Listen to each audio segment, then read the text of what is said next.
All right, let's go ahead and get started. Thank you for joining. Welcome. This is Hacking into a Hospital During a Pandemic. Pretty fun test I recently had the privilege of doing and happy to share it with you. Let's go ahead and jump right in. So talk for this. You'll quickly find out when we get to the who am I. My background is Air Force. And one of the things, really dumb joke to start off here, how can you tell somebody's a fighter pilot at the bar? They'll tell you, right? The simple fact is that fighter pilots are always loving to tell different war stories or, there I was inverted kind of stories. And while that's annoying for most of us, it does serve a purpose. For one, they're really interesting. And for two, that's actually how they make each other better. So by telling stories, they're able to bolster each other's skills, learn different techniques or tricks that they tried, and then other pilots learn those going forward, right? So really the purpose of this call is I think we can do that more in the information security industry. So I plan to do exactly that. Let's tell a story about a recent test I got to do. Very fun test of a hospital right in the middle of the pandemic we're all going through. And from that, hopefully we can pull some lessons learned. I hope this presentation is helpful for both red teamers and learning some different techniques and tricks that I employed. And by all means, if you have some more tricks for me to learn or things I didn't bring up that I should have, hit me up in the chat. I'm in the chat right now, or at least I hope so. This is pre-recorded, right? So bearing some major emergency, I should be in the chat. I would love to share stories with you. Also, though, for blue teams, and primarily for blue teams, here's the attacks that you're up against, some of them, and some things that you may not have considered that I figured out in this test that hopefully you can take some lessons learned. My goal is for you to have at least one thing you can go back to your organization and secure your network, right? That's why we all do what we do. We'll kind of finish with some general thoughts about the industry, specifically the healthcare industry, hopefully we'll have a good time doing so. So first and foremost, a little bit about me. So really the patches at the bottom there will kind of give you a good rundown of a little bit of my story. So I was fortunate enough to go to the Air Force Academy. So that first patch there is Cadet Squadron 11. I got my master's degree from Virginia Tech. Immediately after graduating college, I was sent to England. While over there, I had a blast. I was part of a special operations support squadron. And so my job was to be dropped out of a plane in the middle of a field and set up a network that supports unclassified, classified, NATO classified networks for up to 1,200 people in 12 hours, right? So really tactical combat comm type stuff where really got to get my hands dirty, learn networking, drinking from a fire hose, and it was absolutely a blast. My wife and I went to 32 countries while we lived there. After that, I got stationed in what is normally sunny Florida that just got hit pretty hard by Hurricane Sally. But right there next to Pensacola, actually, is where I was stationed. And there I was part of operational test and evaluation. And so we were the final check of a system before the Air Force purchased it, right? So, one of the things I got to do there is do the cybersecurity evaluation of the integrated air defense over Washington, D.C. So making sure, obviously, there's no cybersecurity vulnerabilities that's going to cause one of those missiles to take out an airliner or anything like that. So learned a lot while I was there. The next patch there is while stationed in Florida, I was right next door to the cyber schoolhouse. And so one of the things that I was fortunate enough to do is I just knocked on their door every single day and said, hey, do you have any availability, any classes that are open? And one day somebody had problems with their security clearance because you have to have a top secret clearance to go through that. And I was fortunate enough to get a spot. So I am a fortunate graduate of the cyber warfare training. While there, the last patch there is I was able to deploy to Qatar, and I was actually in charge of the building where the backbone of the internet for all troops. So availability was obviously a very big deal, just making sure that the generators were regularly tested and nothing went down because it was the tier 1 network. So other than that, my hobbies, I recently getting into Big Green Eggs. So if you have any recipes for me, drop it in the chat. And I have 3-year-old twins, a boy and a girl. So when I am not doing security work, obviously I'm chasing them around and probably pulling out my hair. Finally, there's my Twitter hashtag or whatever. if you want to follow me. Cool. Let's set the stage then. So this test was a major hospital in the Pacific Northwest. Obviously, due to non-disclosure agreements, we're not going to talk about exactly what hospital it was, but you can just assume it's one of the major ones in somewhere in the Pacific Northwest. So California, Oregon, Washington, Alaska, Idaho. I don't really know what else is in the Pacific Northwest, but one of those. And we started with an external penetration test in February of 2020. So right when this all started. And if you remember, the Pacific Northwest was one of the entry points, one of the first kind of states hit hard by it. So there was already a little bit of concern. And for reasons that we will go over after the external penetration test was done, we convinced them, or, we had a conversation where it expanded into a social engineering and then into a internal penetration test. The internal penetration test was done late June of 2020. So there are some representative charts of the various states going through, COVID-19 at this time. And so as you can clearly see, they were spiking. So what does that mean? Well, first and foremost, one of the elements of this whole thing, and one of the lessons learned for red teamers, is availability is absolutely imperative, right? Our job, or my job as a penetration tester, is to balance giving my client a good understanding of the risk so that they can realize what type of attacks they are up against and how to defend against them. But at the same time, keeping their network running is one of my primary concerns during a test. So anything I do, I'm going to make sure that I'm keeping in mind availability. Obviously, we all know not to do denial of service attacks, but one of the conversations I want to have is how do you choose the right exploit for attacks, etc. So that's the stage, and let's kind of jump right into it then. So first is the external penetration test. Again, this took place in February. For those who are not familiar with the terminology, external penetration test is essentially a hacker on the internet. What can they see from the networks and services exposed? Is there anything that you have exposed to the internet that may be vulnerable? And then further, it also includes things like open source intelligence. So doing crafted Google searches, searching your social media to see if there's any sensitive information that should not be there, right? So as part of the external penetration test, we were enumerating everything that they had listening on the network. And one of the things we came across was an OWA server. Jackpot, right? So OWA is vulnerable to something called timing-based username enumeration. And so this is really what it looks like here from the attack. So you can see that first arrow points to a failed login that took the server about 3 seconds to respond to me. So from that, I can ascertain that is a invalid password attempt and it is not a valid user.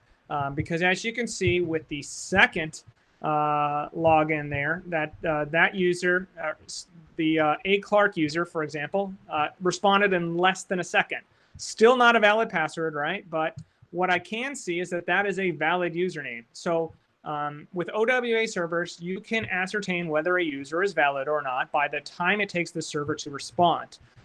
There is other forms of username enumeration out there, of course. My favorite is just when you go to type in the password and it says, this is not a valid user, right? That's the easiest. There's tools that are available. Primarily, this right here is this picture of Metasploit, but there's also just using Burp Professional, where you can enumerate things like the time of the response, the length of the response. You can even do keyword searches for the invalid error code, for example. And through that, you can develop a list of common users, right? So the first thing we need to know is what is their username convention. So the first thing we did for that is we searched Google, and I'm looking for anything that ends in their domain. So @hospital.com, for example. So just doing crafted Google searches for @hospital.com, and I'm looking for things that are email addresses. So of course, we're going to run into things like info@hospital.com and careers@hospital.com. But eventually, hopefully, we find one or two email addresses that are actual users, maybe from their local social club, or they're using their company email for personal, or they did a webinar and they released their email that way, right? So through that, we can make sure we know their username format. And then the next thing we do is we took advantage of this username enumeration through the time to validate that that's right. So we tried a few usernames that are common names as first name dot last name, first name straight into last name, first initial last name, etc. And through that, we can see that, okay, we have a pretty good idea that it is first initial last name for this particular client. Great. Now that we know that, the second thing we can do is we can use all the information available to us, specifically LinkedIn, right? So we go to LinkedIn for Pacific Northwest Hospital, and we can see they have 450 employees available on the network or on LinkedIn. So perfect. Let's take all their names and put them in the first initial last name format. And now we have a list of 438 potential usernames. Great. Let's take it a step further, though. And let's take a list of the top 1,000 most common last names and try every alphabet character A through Z in front of the most common last names. That gives us a list of 26,000 plus the 438 that we think are valid. Put it all into one giant list, and let's run it through this username enumeration and develop a list of valid usernames. Once I have that list of valid usernames, I'm going to do what is called a password spring attack. So a password spring attack reverses the paradigm of a traditional password attack, right? So traditional password attack, I might be doing the username administrator and trying the most top 1,000 passwords or something like that, trying to guess whatever that administrator password is. In a password spring attack, though, I'm reversing that paradigm. Instead of 1,000 passwords with one username, I'm trying 1,000 usernames with one password. So this gives me several advantages. One, instead of trying to guess the administrator password, which hopefully, knock on wood, is a secure password, I'm only trying to find the weakest link. So all I need to do is find whoever has the weakest password in the organization. The other thing is I can avoid things like account lockouts. Account lockouts, if I were to type in the wrong password for one of these usernames more than, 3 times, it's going to lock out the account, right? But if I'm able to do a password spring attack, the end result is 1 invalid password attempt per user per time I run it, right? So as long as I'm doing this once every 30 minutes, I'm staying way below, and we actually ran it twice every 30 minutes, but that's still way below the account lockout threshold. And lets me search for whatever that weakest password is without necessarily ever locking out accounts, probably not being detected. The simple fact is most organizations or most alerting systems don't alert to just one invalid password attempt. They should, because it's actually 26,000 invalid password attempts from one IP address, but each of them is just a unique username. So it is not actually alerting. So great. So now I'm searching for the weakest password. What is the weakest password? Well, as you can see here, I'm trying spring 2020, and that didn't work. And so let's try winter 2020. And again, this is in February. So, what do you know? We have successful login, right? So here's the thing. When you're making your users change their password every 90 days, you would be amazed.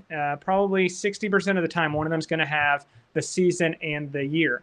Why? Because it meets the password complexity requirements, it's long enough, and it's easy to remember. So users are doing winter 2020, spring 2020, summer 2020, fall 2020, etc., simply because they don't have to think up a password. It's too hard for users to pick up passwords, I guess, right? So great. Now that we have the OWA login, let's log in and see what we have. EPHI. Oh, man, this is a picture of PowerChart, which is what they use for their hospital records. That's probably not good, right? So great, we have a good finding there. The hospital is definitely going to be interested. The fact that they have this exposed, that their users are sending, sensitive information back and forth, etc. So great, but I want to do further, right? So the ultimate goal of an external penetration test is to gain access to the internal network, right? Because I want to try to break in. If I think of a ransomware attack, would have to have internal access. Yeah, I can get some PHI on the external, especially from their OWA. But if I have internal network access and I can directly access these applications myself, that's a whole lot more information than I'm able to see just from this user's email. So perfect. So my next target, of course, is the VPN. And their VPN had multi-factor authentication, right? So close yet so far. Random disclosure here, Jarissa, this is just a random picture I found on Google, right? So don't be trying Jarissa with winter 2020. And hopefully she doesn't actually have that password. But so we logged into the VPN and immediately we're prompted with entering a second form of authentication, right? Multi-factor authentication. So we weren't actually able to break in there. So this is great. This is a strength for the report. So let's go on. So, let's talk about what we've already found so far. So how do I fix this, right? So first and foremost, this is why multi-factor authentication is so important. We'll talk about it again when we get into the social engineering findings, right? But multi-factor authentication, by prompting their phone after the password attack or making a user type in a one-time password, that is why multi-factor is there. It is so important for that because the simple fact is, regardless of if your password policy was 14 characters, 20 characters, or whatever, users are going to choose, 20 are going to choose stupid passwords. We have certain clients that have 20 character passwords and their password is company name, company name, company name, company name, or this is really stupid, right? So the fact is users are always going to choose bad passwords, and that's the importance of multi-factor authentication. Secondly, increase the password strength, right? So it's important for us as penetration testers to not give a subjective opinion here. And I have yet to get through a presentation without the client saying, okay, great, what do you recommend for passwords then? Well, we always fall back on the Center for Internet Security, right? It's a standard for a reason. So we should fall back on the industry standard and say 14 characters. That's what we choose to do at Triaxiom. But most importantly, it has to be combined with user education.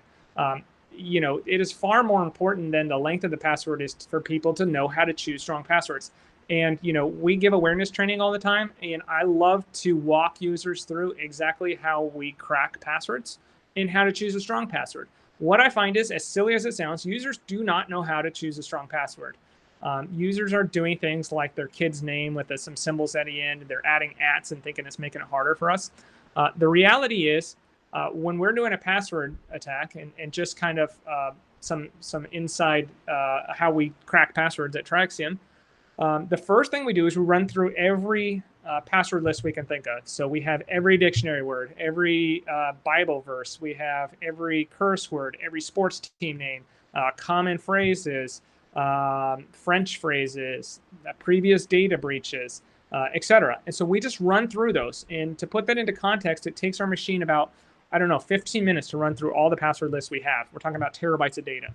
The next thing we do is add rules to those. So we choose a standard password, which is usually a combination of dictionary words, sports teams, etc. And we'll just change the A's to ats. We'll change the the S's to fives or dollar signs, right? We'll add 1, 2, 3 exclamation point at the end. We will change it to uppercase, lowercase, etc. Really, that only takes us maybe an hour. So, by adding at symbols for your A's, you're just making it harder for yourself to remember, and it's no harder for me to guess it, right? So, the comic on the right, the XKD, everybody knows that, right? But it still holds true. And I was actually reading an interesting article on it, and it's basically like, hey, even this is wrong. We should be preaching use password managers, right? So, password managers are basically last pass, one pass, key pass. There's no preference on which one is the right one. Any one will work. But the simple fact is those password managers work as in you have a single password to get into your vault, and then it knows all your passwords for you so that you never have to remember them. So for example, if you put a gun to my head right now and ask me for my bank password, I don't know it. I know the password to, I use LastPass, but I know the password to my LastPass, but that's it, right? So if you needed that password, if I need it for any reason, I have to log into LastPass first and then get access to it. So the point is we should be teaching this to users, and we're not. The other thing is we preach passphrases, right? So if I take the password, I have a yellow dog named Spot, and set that as my password, that is way more secure than any other type of password I'm going to be able to generate, because it's based off multiple words. Keep the spaces, whatever. Keep the punctuation and the capitalization. Perfect. That's 24 characters. There's no way I'll ever be able to block it. If I want to make it even harder, just take the first letter from each of those and then add another sentence, right? So I have a yellow dog named Spot. We picked him out in 2015. Perfect. Now I have numbers, right? So teach that to users. That's the best thing you can do, because the simple fact is, if you make your password policy 14 characters, what are you going to do? You're going to have a bunch of people writing it down on sticky notes or forgetting their passwords, especially in a hospital, right? We can't afford to have users locked out of their accounts, especially in the emergency room, for example. So the other thing is consider a password blacklist. These are becoming more and more popular. But a password blacklist basically allows you to put words that should not be used as part of a password. So you can put winter, spring, summer, and immediately eliminate those most common passwords. You could put hospital, or the name of your company, right? And that is going to do wonders to prevent people from choosing the weakest passwords, because as long as you can guess the weakest link, I can't. Finally, configure alerts, right? As we've already talked about, there's no reason why anybody should be trying 26,000 passwords from a single source IP address, right? So configure those to, and that's a balance, right? So you don't want to configure it so it's crying wolf every time there's an invalid password attempt, but there should be some sort of threshold below 26,000 where it's alerting you. Okay, so great. So that's a good test, and that's perfect. But there's no real indication in there why they would want to do social engineering or internal, right?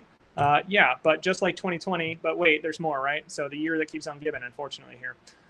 So we talked about they have OWA exposed. Well, the other thing they had exposed was their ServiceNow instance. So ServiceNow, for those who don't know, is a workflow automation process, right? So companies use it for all types of things. In this particular case, they're using it to assist in their help desk.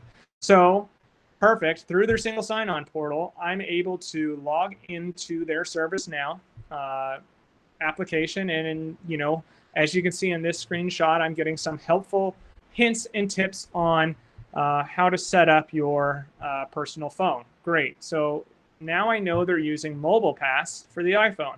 Well, let me download that app and see what I can do. Well, no, it's not configured to my phone. I have the right application, but I don't have the key. So let's see if we can go further. Jackpot. Okay. So here is requesting employee services. So for new employees who want to request access to the VPN, they fill out this form. Well, not exactly, but it says if you already have Mobile Pass and you're having access issues, call the service desk at this number. I obviously had to block it out, right? But call the service desk at this number and we'll troubleshoot your issues. So I saw this, put it in the report and said, hey, I'm willing to bet if I called that number pretending to be a user, they would send the Mobile Pass reset link to my email. If I already have access to a user's email, then maybe I could hypothetically use that to social engineer the help desk to give me access to the VPN. And they said, well, yes, let's try that. So that takes us to social engineering. Social engineering is basically doing anything that takes advantage of the human element, right? So at TriXM Security, we typically do 3 different types of social engineering anytime we do a social engineering campaign. The first is, and our most successful, is vishing, right? So just like we talked about, phone-based.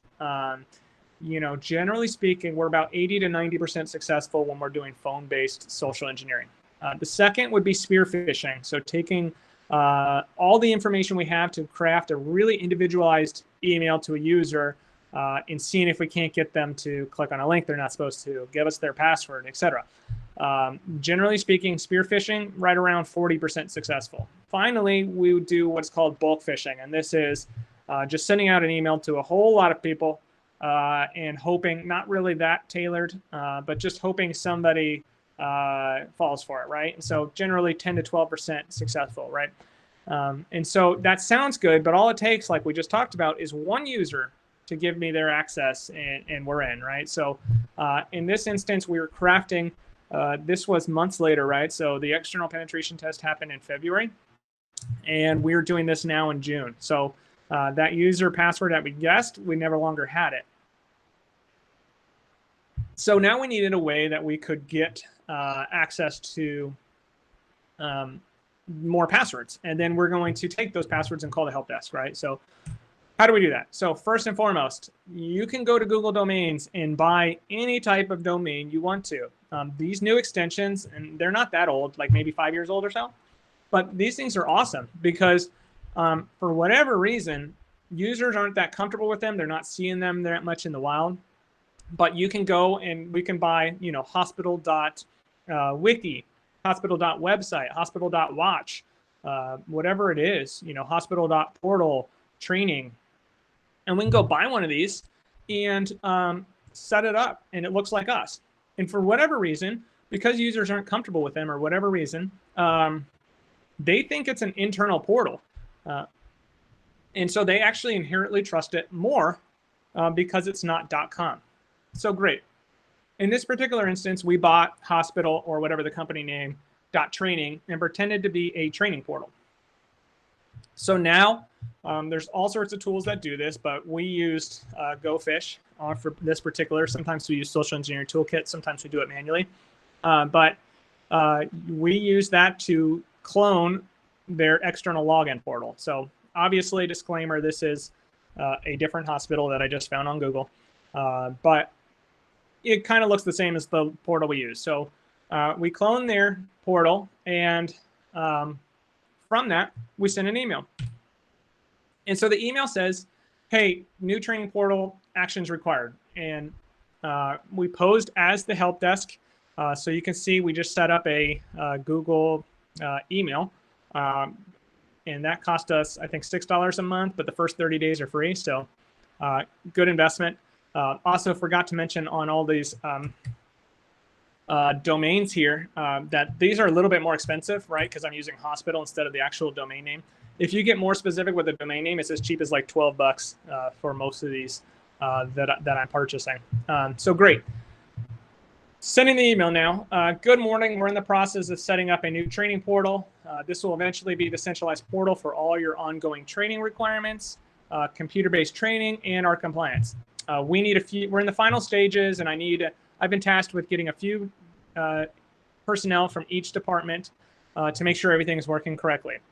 To make sure your device is compatible, please log into this, sign in using your network credentials, and you'll get either a success or an error message, and please reply to this email with that, right? So they go to the portal and they log in, and this is an example of what we see. So I can see the username and the password, exactly when they clicked on it, etc. What they see is that bottom screenshot there that says basically, hey, thank you for visiting the portal. You're compatible. Please reply with this email. And we got all sorts of replies, including screenshots, different things like that. So this is fun. The other thing that, I will use the same exact campaign with like a vishing, phone-based, right? The difference is really I'll call them. And so the reason why phone-based social engineering is so good is because of two things. One, I'm only sending it to people who pick up the phone, right? So you'll see in the next slide, my stats really get hurt when people aren't at their computer or never even open the email during the time window. And when I'm doing phone-based, I will basically call somebody, and as soon as they pick up the phone, I will send the email right away. And that way, obviously, my stats are only based on people who are picking up the phone. Whereas when I'm sending an email, sometimes I don't know whether it got blocked, whether their IT team is, told people not to click on it anymore, or whether they're just not at their desk or on vacation or whatever, unless I get out of office. So we have to count it no matter what. So the other reason why, though, is because in a phone-based, again, I have you on the phone. I'm going through the same exact campaign saying I'm a help desk employee. I'm trying to tell you, exactly what's going on. Your only choices at that point are A, go along, which most do, or B, directly confront me, right? And I've had users sometimes look me up in the directory to make sure I'm a valid user, which I am. Thank you, LinkedIn. I've also had people check on my phone number to make sure it's really calling from the office I say I am, which usually I am, which is a tool called Spoof Card. And I'll explain that I'll show you a screenshot of that in just a minute. But then other than that, they're going along with it because they don't want to say, hey, I don't really think you are. Funny story, one of the first times I used this exact campaign was for a Fortune 300 client, right? So they're huge. So there's no way they know everybody, but I called pretending to be somebody, I don't know, John Smith or whatever, right? And I call, and this lady picks up, and she goes, "You're not John Smith. I know John Smith," right? So what are the odds? So that is one of the ways you'll get caught, but most of the time they don't know everybody, especially in larger organizations. So it works like a charm. So let's get to the stats. So as you can see from the statistics here, we sent about 500 emails, exactly 500 emails. And we got message failed to send for 69 of them, which probably means they're no longer employed there. And the spreadsheet they gave us is a little out of date. We had 9 out of office emails, so we cannot count those. 349, I just don't know what happened to them. They just never even got opened, right? So I don't know if the user was not there. I don't know whether they, word got around and they knew not to even open it. So unknown for 349. But you see there, 73 of them opened it, and of the 73 that opened the email, 65 of them clicked the link and submitted data. Only 8 of them realized it was a spoof at that point. So really, that's roughly 13%, but this all happened in about 30 to 40 minutes. Generally speaking, another pro tip for the red teamers is, generally speaking, when we're doing a massive campaign like this, we want to try to get those emails out as fast as we can, right? So rumors spread like wildfire, and we want to make sure we're getting all of our emails out slow enough that the filter or whatever doesn't block us, but fast enough that our emails hitting their inbox before they are spreading gossip around and everybody knows about it, right? So the other thing is I typically pick a good time of day. So you obviously don't want to do it during lunchtime. I think on this one, we tried to do like 9 a.m. on a Tuesday morning. Perfect time. So great. So now we have 65 different credentials. And again, going back a few slides, our main goal is to gain access to that VPN we talked about. So let's do it. So here's Spoof Card. I'm going to spoof my number to pretend to be an Alaska area code. And I'm going to call the help desk and say, hey, I lost my phone over the weekend. Can you reset my mobile pass? And as you can see there, again, because they didn't have multi-factor on that OWA server, I have access to their email. So I'm just sitting there waiting for it. I call the help desk and they say, oh, sure, yeah, we'll send it to your email, right? Because they think, obviously, only Joe Smith has access to his email. So if Joe Smith's asking for a reset, and then I don't have to worry about authenticating him. So perfect. I'm sitting there. One of the interesting parts and the high drama parts about this test is, I had to sit there and wait, and I hoped Joe was not checking his email very closely, right? Because this email came in and it says, hey, you're requesting your mobile pass gets reset. So I quickly hid that as fast as I could, hoping he wouldn't see it. Well, it worked. As you can see, I gained access to their VPN.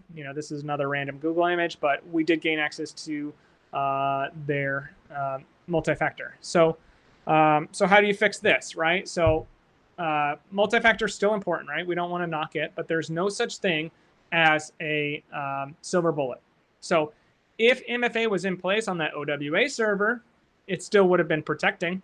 So the first thing is MFA is important, right? So we need to pull that OWA behind the VPN, or at least put MFA on that. Also, that ServiceNow, right? There's no reason why people should be accessing that without MFA. Maybe the service desk would happen. Hopefully not. Even that, you should lock it in and then have users call their supervisor if they lose their phone or whatever it is. It's a balance of usability and security, right? It always will be. Second, and while we're on that first MFA one, there is no such thing as a silver bullet in security. I have gotten past MFA through various means. Just recently, last month, a client had MFA, and I tried to log in with several users, and I think 3 out of 5, it was a push notification, right, from Duo, and 3 out of 5 of them clicked past anyways, right, because they're just so trained. So, obviously the one-time password is better than a push notification. But then also with Duo, if you have access to their C drive, you can usually get to the C program files Duo, and the link for resetting and setting up is right there in the configuration files for Duo. Well, how do you gain access to their C drive? Well, usually through something like PSExec on an internal, if I have access to their computer. I won't go into too much details there, but the simple thing you need to know is that shared drive or SMB Duo doesn't support it. So it all goes back to the point of there is no such thing as a silver bullet in security. Second, stop providing generic awareness training that nobody listens to, right? So as security professionals, blue team and red team, we get maybe an hour a year of their time, and we're wasting it. We're wasting it with things like computer-based training that nobody's listening to, random compliance type talks. Man, that is our opportunity, and one of the most important things we can do to help educate our users on how not to fall for these. The simple fact is, with the comic on the right, funny, but the simple fact is that users are considering, when you tell them social engineering, the first thing that pops in their mind is Prince of Nigeria, right? They're not thinking of some of the more complicated, sophisticated attacks that they're actually facing. That's why they're so successful.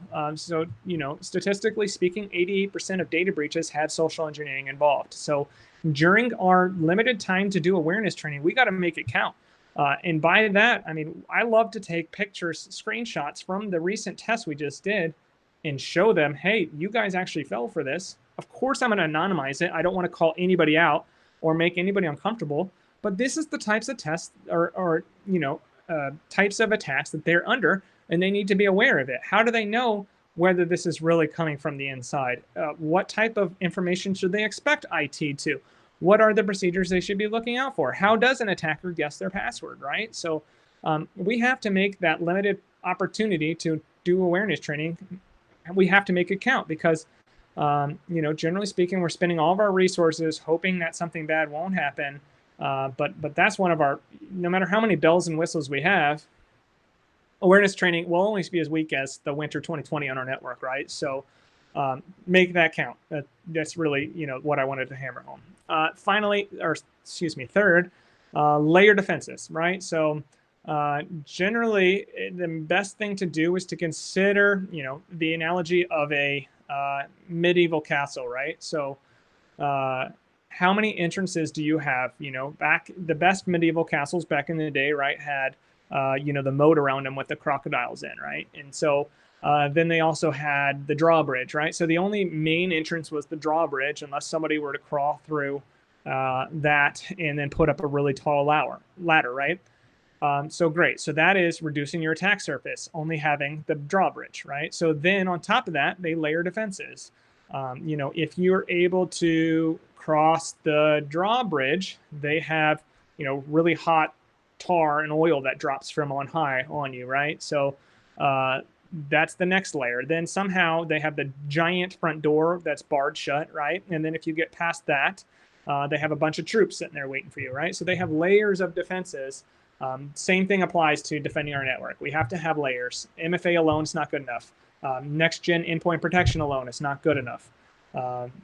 Even those two combined are just not good enough. And then finally, the third is to assume compromise. So I recently just wrote a blog on the Haddon matrix, and so that's used for injury prevention. Basically, when they're trying to figure out how to get cars to stop crashing into each other, they use this matrix that basically looks at the pre-event factors, the event factors, and then the post-event factors, right? So the pre-event factors are things like the speed limit, maybe the high visibility arrows you see on curves that are coming up, the stoplights, etc. These are all things meant to prevent an attack from occurring or prevent an accident from occurring. The second would be things that make the severity less bad if it does happen, right? So even with speed limits, etc., accidents are going to happen, right? So you have to assume, what are you going to do to prevent the event from being so bad? That's things like safety ratings in cars, things like seat belts, airbags, etc. Things that are designed to, when the event happens, to stop it quickly. And then finally, they have post-event. They understand that people will get injured in car accidents. It's just they'll never get to a point of zero. Therefore, they consider things like having the hospital network and ambulatory services on who's on call so that an ambulance can quickly get to them, air evacs, etc. Tow trucks to get it off the road, etc. So with injury prevention, they use the Haddon matrix to look at all the different factors that lead pre-event, event, post-event. Same thing in security, right? We can borrow that and really make it useful for us in our jobs. Yes, our main focus, or not even our main focus, one of our focuses should be pre-event. What can we do to stop the compromise from happening in the first place? Layer defenses, reducing our attack surface, multi-factor authentication, better passwords, etc. No matter what we do, we have to assume that events, compromises will happen. Hopefully they're small. What can we do to limit the impact of them? Well, event would be things like segmentation, also things like alerting so that we can quickly respond and detect to it. And then finally, go through an exercise of assumed compromise or post-event. How much will it spread? Do you have segmentation on your network, like fire doors is what I like to call them, to cordon it off to just one department or one area of the network? Do you have offline backups for a ransomware attack, for example, so that you could restore, etc. So really, we should apply security controls and make sure that we're considering all three layers because things happen. Okay, moving on to the internal penetration test. So now I gain access to the internal network, and really, what can I see? So first and foremost, one of the things that's changed in pen testing a lot since the pandemic begins, and one of the things that we've really been challenging to improve on, is not relying on the same old spoofing attacks we always have, right? So for those who are red teamers, NetBIOS name service, local link multicast name resolution is an old go-to, right? So that's generally a way that we can get an initial foothold on the network really quickly. But during the pandemic, what we're seeing is a lot of times is that those systems are not directly on the network, or users are working from home a lot more frequently, and therefore that attack surface is not really as valid anymore, right? So trying to come up with different ways and trying to improve our abilities to get past and not rely on the same old. Yes, it's still a problem. Yes, it's in the report, and we should make note of it. But really, diversifying past that a little bit. So in this particular instance, who am I kidding? We're testing a hospital, right? Yeah, jackpot. All sorts of exploitable vulnerabilities are exposed. And a lot of these are critical, like we can see. So moving on to the next slide here, you can see that there is all sorts of critical vulnerabilities here. So we're talking about 40 different systems that are running Windows XP. This is very common at hospitals. They cannot update these systems because it's running some weird X-ray machine that they don't support, whatever it is. I'm also seeing a lot of Microsoft RDP CVE, so that's the Blue Keep vulnerability that recently came out, right? So tons of those. I had tons of MS17010, which is the WannaCry vulnerabilities. So there is all sorts of vulnerabilities exposed on this network that would allow an attacker to gain access. So that's problem number one, okay? So now that I have all these systems to exploit, which one do I want to choose to exploit? And so remember, going back to this, I am plugged in to an emergency room. My laptop is in the middle of the height of the pandemic, right? Availability is key. I cannot afford to take down their MRI machine or, God forbid, something even more important, right? So I have to make sure we're keeping these systems up. And so what are we doing to make sure a system is reliable and safe to exploit? And so really with that, and I think this doesn't get talked about enough from everything I hear, is just, man, there's a lot of dangers out there with some of these exploits. And so, for example, the Blue Keep and the MS17010 WannaCry, they both have about a 50% chance of working and about a 50% chance of causing the blue screen of death, right? They both, could crash the server. That is not acceptable, for a lot of our clients. And so really, how do I choose the right one to exploit? So I want to demonstrate to the client all of the vulnerabilities that I can, right? The difference between a vulnerability scan and a penetration test is that we do exploit where we can. But at the same time, we have to take a measured approach to that, right? So this just comes down to doing your homework. I mean, consider the reputation. If you go look on ExploitDB, Metasploit, Rapid7's website, the CVE itself, understand everything about it, including the reputation. Who's talking about it? Has it worked in the past? Is this been around for a while? Is this trusted? Does it have the excellent rating or whatever it is? Additionally, we need to dive into understanding what the exploit does. Far too often, we're just clicking and run without really diving into the code or anything like that and understanding exactly what that exploit does and how it does it. So, in this instance, when we're trying to avoid problems on the network, I need to do things like avoid buffer overflows, right? That's overwriting memory. That's usually a very bad thing. And then finally, use all the information available to us to make the decision, right? So do I know that this is the exact version that is vulnerable? Do I know what this system is, right? So an MS17010 that has a potential blue screen of death is maybe okay on a user workstation, maybe not okay on the domain controller, right? So use all the information about what the system is, what the system's running, et cetera, to drive our decision. So in this particular instance, we decided to go with a IBM WebSphere Java deserialization vulnerability. Really, that's just an unsafe deserialization call in the Apache Commons library, which really just allows remote code execution. The actual exploit doesn't matter that much.